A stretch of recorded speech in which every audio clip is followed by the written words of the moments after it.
Hi, my name is Rachel Smith, and I'm the manager at Venvi Art Gallery. And I'm here to talk with Anne Stagg about her pieces in her group exhibition with Cheryl Eggleston titled Hidden Layers, Visible Boundaries, and it will be on display until October 13th. Hi, Anne. It's a pleasure to have you with us today at Venvi Art Gallery. Hi, Rachel. Thanks for having me. No problem. Oh, and when looking at your works, it appears that process is really important. Can you tell me a little bit about the mechanics of how you work? Because a lot of your pieces, when I look at them, I can see they have a lot of layers of paint over them. It looks like a very intricate process. Yeah, I do tend to work in layers and tend to build up paintings. In fact, I'm kind of bad about coming over and or coming back to a painting and painting over it again if I just decide to. Um, but I tend to work in series, and I'm usually exploring an idea over the course of several paintings. When I do that, I'm not really setting out with a specific image in mind.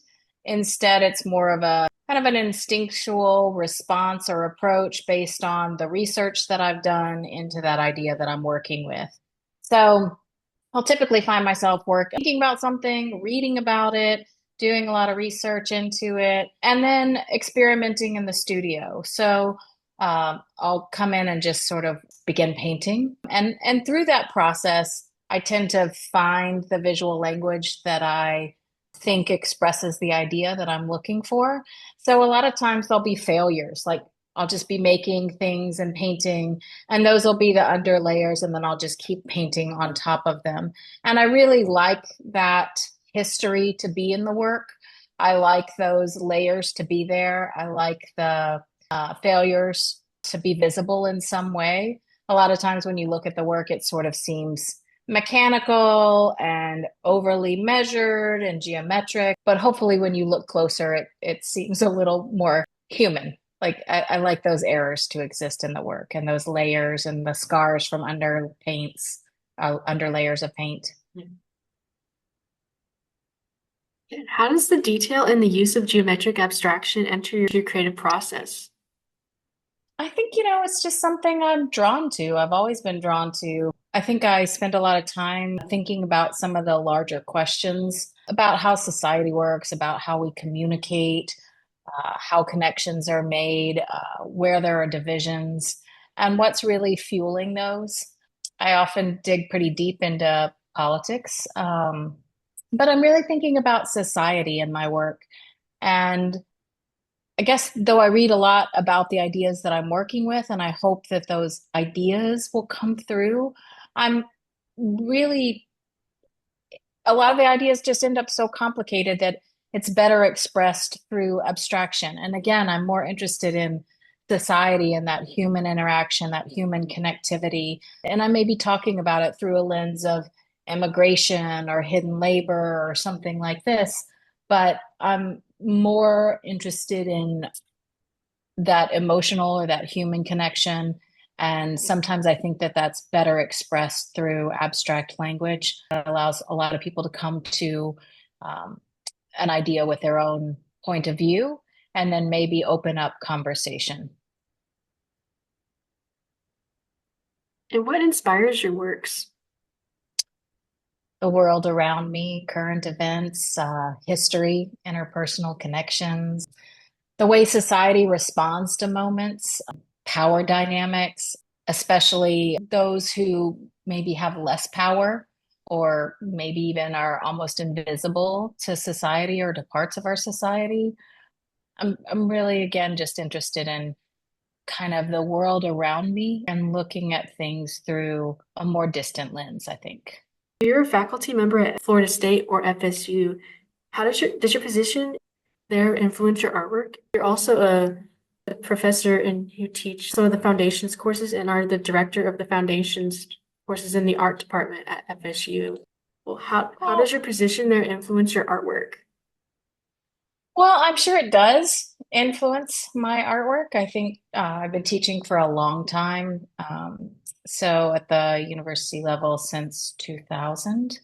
So a long time.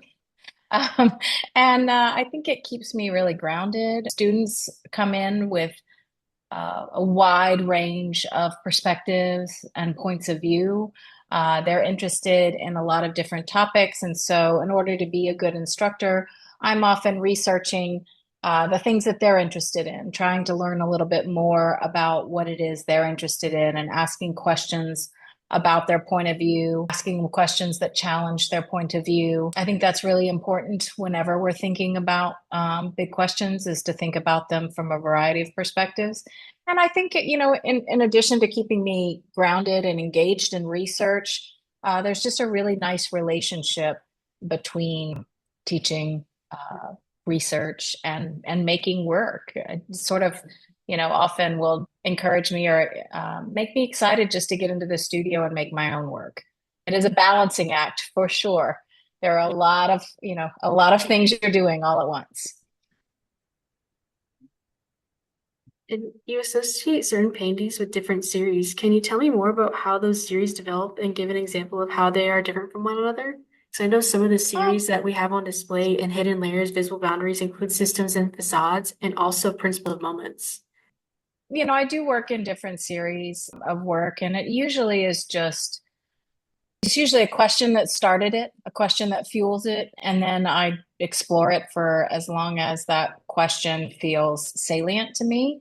And then I'll swap. And sometimes they're not really that different of questions. Maybe I'm just thinking about it from a slightly different perspective, or a slightly different example of the question I'm working with. So, one of the series you mentioned is Between One Thing and Another. And with that series, I was thinking about how often we're wearing different hats. I mean, when I started that series, I was a mother and had a young child, and was teaching and researching and making work and applying for exhibitions. And I think my mother was living with me. And so I was doing some elder care, and there was a lot going on. And I started realizing how each one of those responsibilities really required a lot of time, and often different skill sets, or emphasis on different skill sets. And I think that in thinking about that, it also made me realize how many people are dealing with all of these same things. They're having to sort of put on a different hat. They're having to take care of a lot of things. And often when we interact with people, we're only thinking about the thing that we're thinking about in that moment, what we're doing right now, and not really thinking about people as whole humans. And, maybe they've had a great day, maybe they've had a bad day, maybe they have a lot going on. So just kind of thinking about that, the paintings in that series, which I guess we can see a little bit of one behind you, are really sort of divided into kind of a structural framework. So whether that's, a calendar, or a day, the hours in the day, or the tasks you have to accomplish on a to-do list, or whatever it is. And then within the larger overall structure, there are a bunch of tiny little segments of paint, little sections of paint. And I guess I sort of were thinking about that as sort of the multitude of the things that are accumulating, and how we have to kind of corral them and try to stack them up and make them meaningful. And maybe eventually they add up to something. That series it started with like little horizontal wedges, or small little brushstroke wedges, and then built into these trapezoidal kind of wedges. And I sort of thought about like how we struggle. We rush to get ahead in something, and then we always are falling behind. And then the next thing, we'll get a pocket of time, and we'll work really hard to get caught up. And then, it's this sort of game of trying to manage all of the responsibilities, to do it accountably, to do your best, to remain a whole person, and how that can take its toll, how it can sort of feel like you're being bombarded. And I think those paintings are very colorful and very rich, and there's a lot going on within them. And they can kind of feel like this overload of information. So I was sort of trying to go for that with that series. Yeah. In Principle of Moments, I was working, with a slightly different idea, but sort of, it's very similar. So. Yeah, I'm sure a lot of people can relate to to having like all those different responsibilities on hand as well. Yeah, we're all human, right? And I think that's the thing. There's maybe not to sound overly optimistic about the world right now, but Mhm. I do think that there are a lot of things that connect us. And I think we fail to see each other in broader terms sometimes, and we just think compartmentally. So it's kind of thinking about that as well, how we see each other societally and relate to each other. And, and how would you describe your art in 3 words and why those specific words? I don't know. I mean, I guess that maybe, obviously geometry comes in, abstraction comes in, repetition comes in, and those are all very visible in the work. Um, but I also think of them in terms of the ideas. A lot of the things we do become circular. History becomes somewhat repetitive. We've seen these things before. We've learned these lessons before. We approach these topics time and again. And so whether it's applying, those terms are being applied to the look that we're seeing in the work, the physical outcome of that, visual outcome of that, or to the topics that I'm researching, I think that all of it really fits. And given your experience as both an artist and faculty at FSU, what advice would you give to students pursuing art as a career? I get this question fairly often, and to some extent it varies on the artist or the student that I'm working with. Um, and what they want to do. Art's one of those wide open fields where you can really do anything. I have a former student who's a captain of a ship and has been working with engineers to build a novel, sustainable ship design that can run off of solar energy and make transatlantic. It's crazy. And she talks about how everything she learned while she was in school is so applicable to the work she's doing now because she's casting sinks and building engineering systems for boats and really kind of taking all of that knowledge together. We have, students who are entrepreneurial. We have students who follow museum and gallery paths. They can do a lot of things, um, coming out of an art program. So it really depends on who the student is and what they want to do, what their direction is. But the one thing I think that remains universal is to look for what you can learn in any activity you're given. I see students sometimes think that ideas are too simple for them to explore or they're bored with it.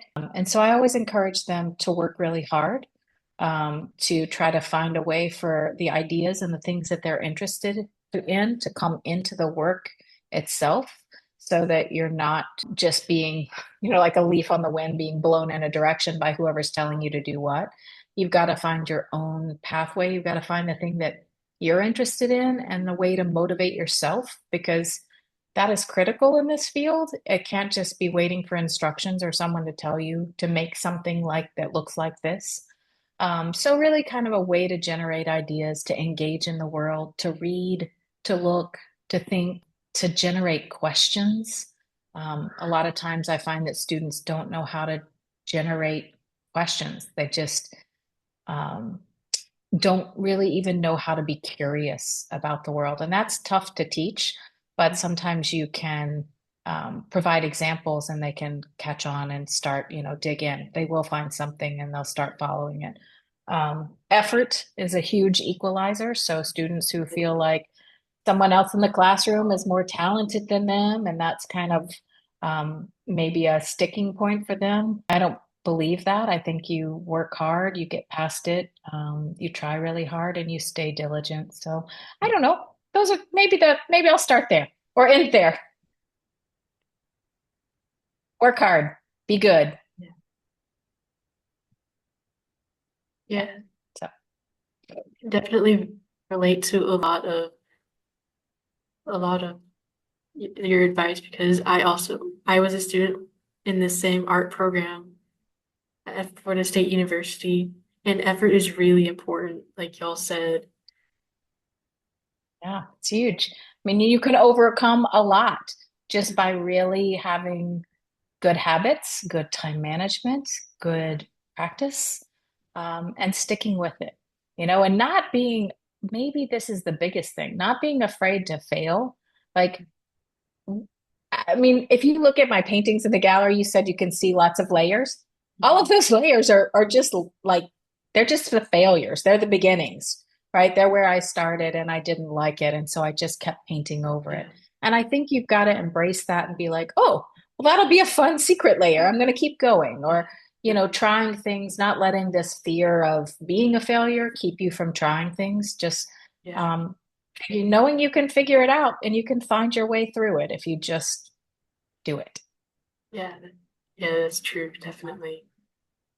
Like when I was a student at FSU, I used to be sort of afraid of failing, but as I've grown older and finished being a student and do my own art, I realized that you can reframe your perspective on failure and also incorporate it into your art, like how you do with yours, and making it a layer or Yeah, like I mean, yeah, or just sometimes we just get rid of it. We keep it in our studio as something to look at. We don't have to publicly show yeah, our we yeah, don't have to fail all the time in public, but yeah, in our studios it's inevitable because we're human. And I think embracing that is really important. yeah. Yeah. Thank you so much for Well, taking the time to interview about your works today. yeah, absolutely. Thank you, Rachel, for having me. I appreciate you doing this. No problem. To learn more about hidden layers, visible boundaries, check out our website at www.venviartgallery.com and click on the shows tab. From there, you'll be able to see information regarding past and upcoming shows at the gallery. To learn more about Anne Stagg and her works, check out our website at www.annestagg.com. Currently, Venvi Art Gallery is open Wednesdays through Sundays from 12:30 to 5:30 p.m. But starting on October 29th, Venvi Art Gallery will be open Tuesdays through Saturdays at the same times. Thank you for watching.